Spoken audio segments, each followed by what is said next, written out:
大家看到，即马学生囡仔当咧休热，时代都要特别注意保健学生囡仔的视力。有一个才14岁读高中的学生，读册还阁用3C 产品时间上过久，害伊近视已经超过600度，算是近视真严重。最近因为目睭雾雾，别人看做任务，就安尼去医生看，原来就是视网膜剥离，都要开刀治疗。医师建议讲，休热这段时间加带囡仔出去外口行行咧，因为户外光线会当刺激视网膜，加生这个多巴胺，安尼就会当控制目睭红仔，会当缓的诱发长，都较袂近视。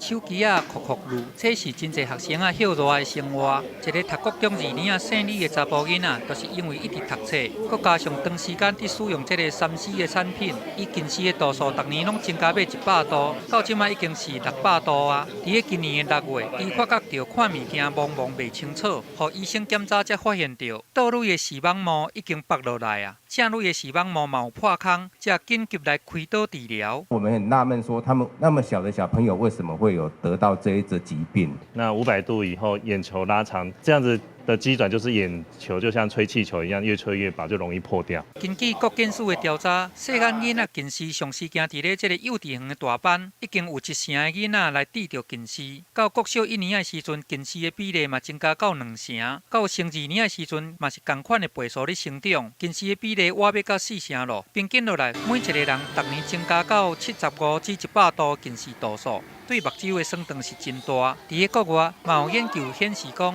逐礼拜若是加撸手机啊1点钟，安尼近视的风险就会增加6%。不过，若是会当一礼拜加1点钟伫个外口运动，安尼就会当降低2%的近视风险。太阳光哈，它的光谱比较均匀的这种光线呢，让眼球的这个视网膜产生多巴胺，那它就会把眼球拉住，就比较不会一直往后去延展。目睭的视力自细汉就要保养，用目睭浸物件30分钟，上无就要休困10分钟。因为若是超过500度的这个高度近视，就算讲去镭射治疗了后，伫后摆治疗白内障、青光眼，也是这个黄斑部的病变，因的风险拢同款会增悬。记者综合报道。